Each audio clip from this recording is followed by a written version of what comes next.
Gracias por seguir en El Octágono, nuestro espacio de discusión, análisis y debate político aquí en La Octava.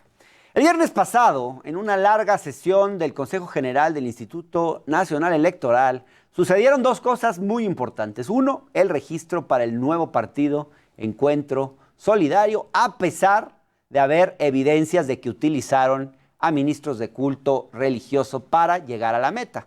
Y dos, la negativa a otorgarle el registro al partido de Felipe Calderón y Margarita Zavala, llamado México Libre.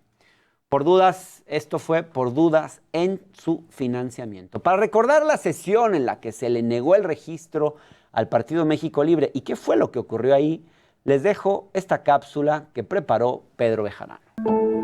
En la sesión del pasado viernes, los consejeros del Instituto Nacional Electoral discutieron el proyecto de la Comisión de Prerrogativa y Partidos Políticos que un día antes fue votado. En este se avala el registro a los partidos México Libre y Encuentro Solidario, pero los consejeros procedieron a discutir y votar el otorgamiento de registros de forma individual, lo que derivó en que solo se reconocería a un nuevo partido político nacional. Luego de una larga sesión, se rechazó con 7 votos en contra y 4 a favor entregarle el registro a la organización encabezada por el expresidente Felipe Calderón y la exprimera dama Margarita Zavala. El argumento principal fue que no pudieron acreditar el origen de parte de los recursos que recibió.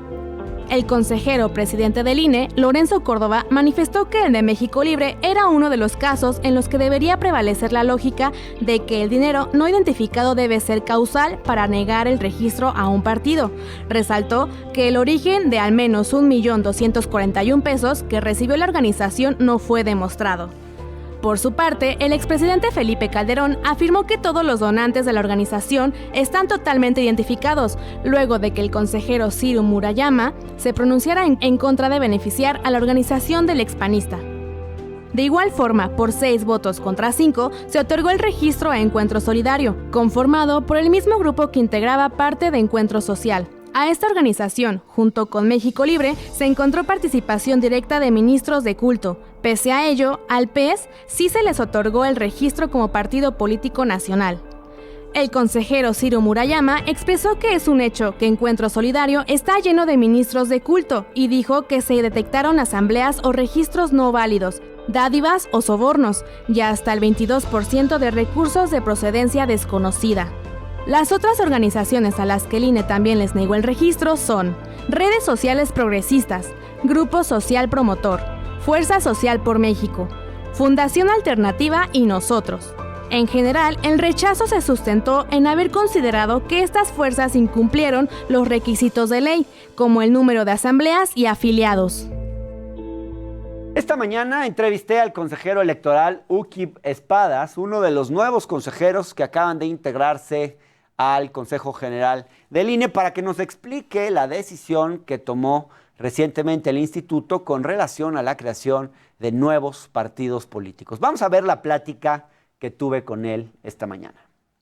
Consejero, buenas noches. Me llama la atención que tú votaste junto con otros 4 consejeros más en contra del registro al Partido Encuentro Social, porque el INE constató que hubo participación eso es lo que entiendo, de 15 ministros de culto que habrían participado en actividades de la organización.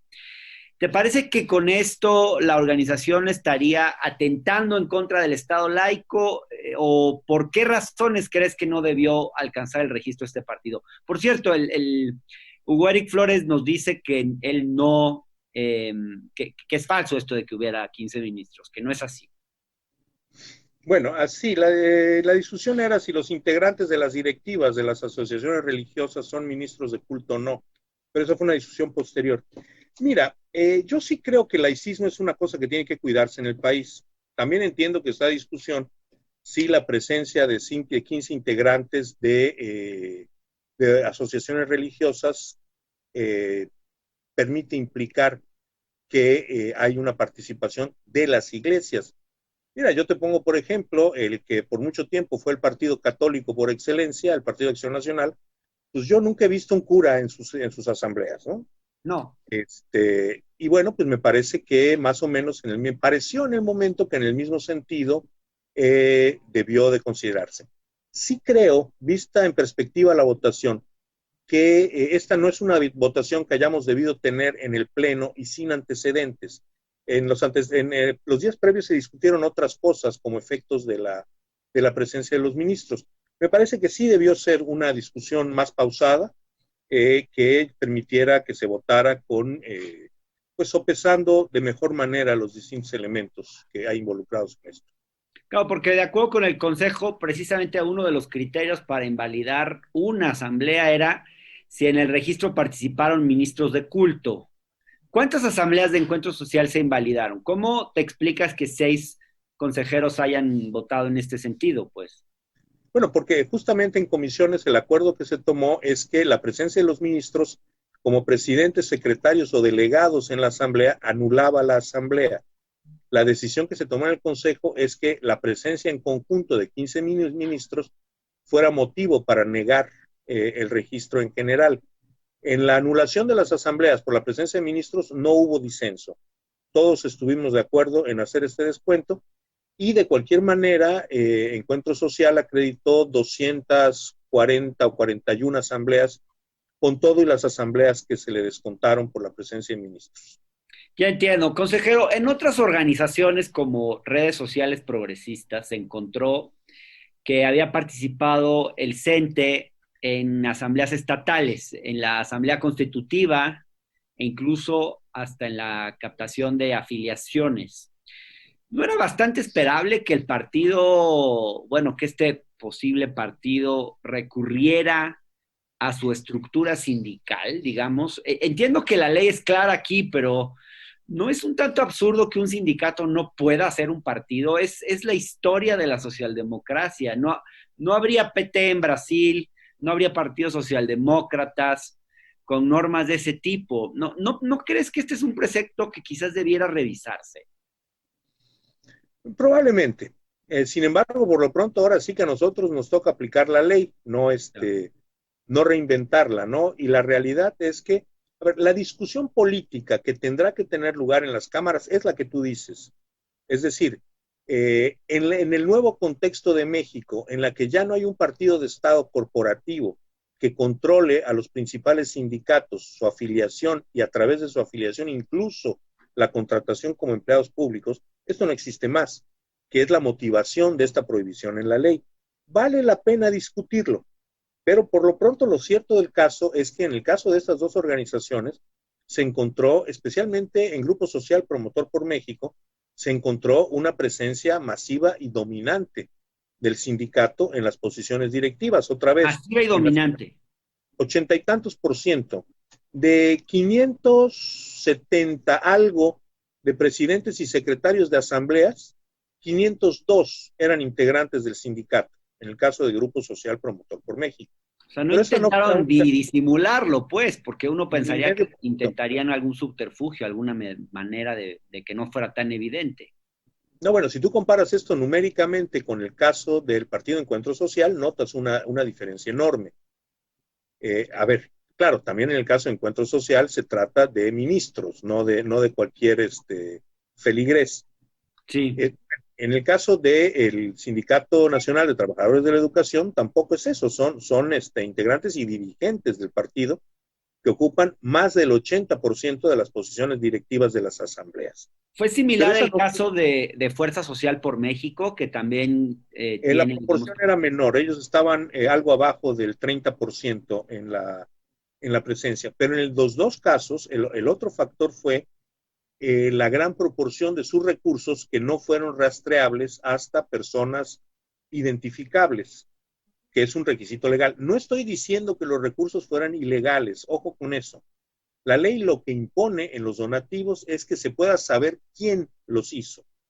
Algunos que por su monto podrían ser muy menores, que por tanto incluso fuera difícil atribuirles ilegalidad, en términos generales, para efectos del proceso de obtención del registro, son montos que no se pudieron rastrear hacia el donante personal final y que en los dos casos esto estuvo por arriba del 20%, en un caso arriba del 20%, en otro caso arriba del 25%, es decir, uno de 4 pesos o uno de cada 5 pesos, según el caso, provenían de un origen no rastreable y en consecuencia irregular.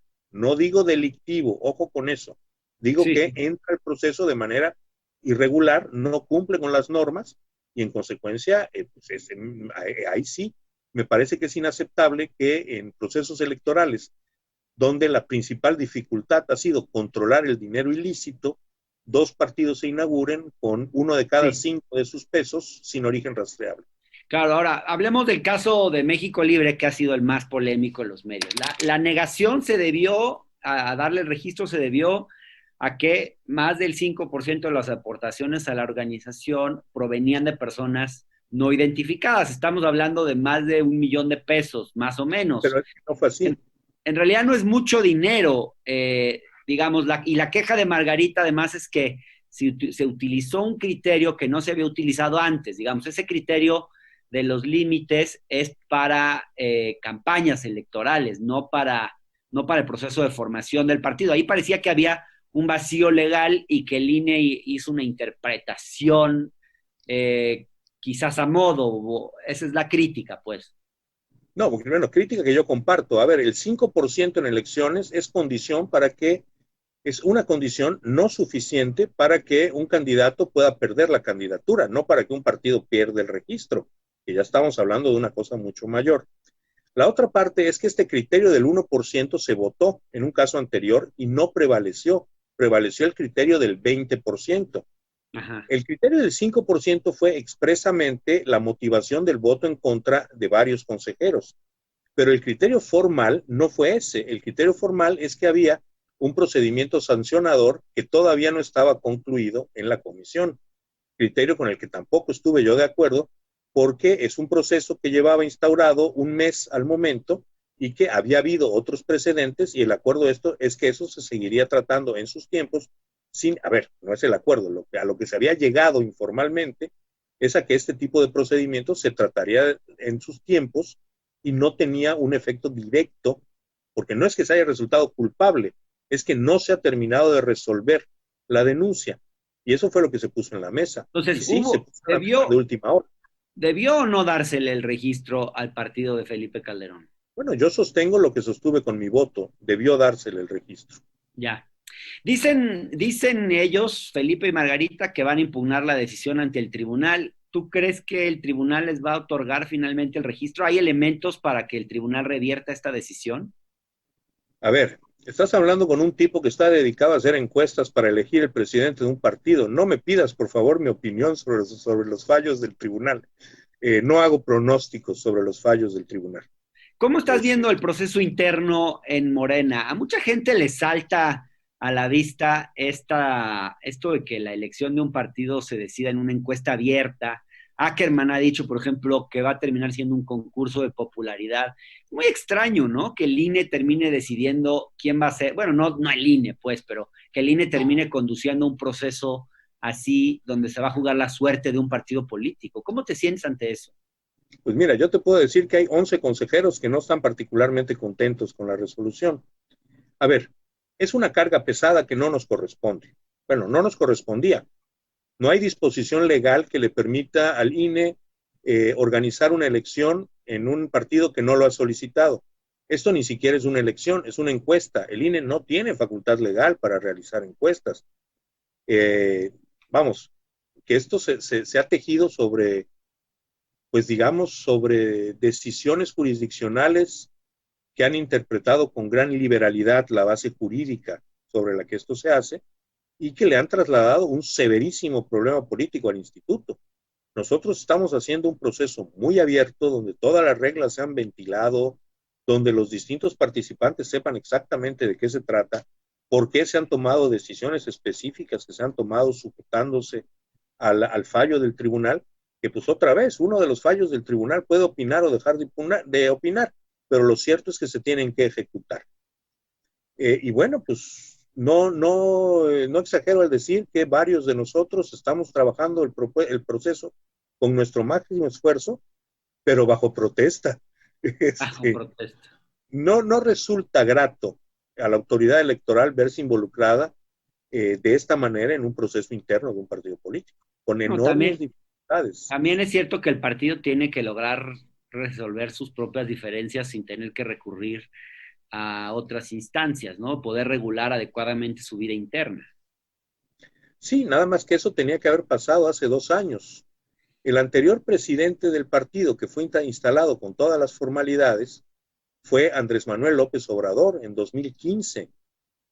Después de que Andrés Manuel concluyera, después de que el periodo de Andrés Manuel concluyera en el 18, las cosas en la dirección de Morena se han manejado sobre hilos jurídicos muy, muy frágiles y que finalmente el proceso de impugnaciones recíprocas entre distintos integrantes del partido es el que llevó a este fallo del tribunal. Correcto o incorrecto, lo cierto es que el tribunal no se le ocurrió de la noche a la mañana, mucho menos al INE, no se nos ocurrió de la noche a la mañana intervenir en los procesos internos de Morena. Eso es el resultado de 2 años en los que Morena no pudo resolver el problema interno. Pues habrá que ver cómo se resuelve esta situación y ojalá podamos platicar después sobre esto, consejero. Muchas gracias, ¿eh? A tus órdenes en el momento que sea pertinente. Gracias. Buenas noches, consejero. Muy buenas noches.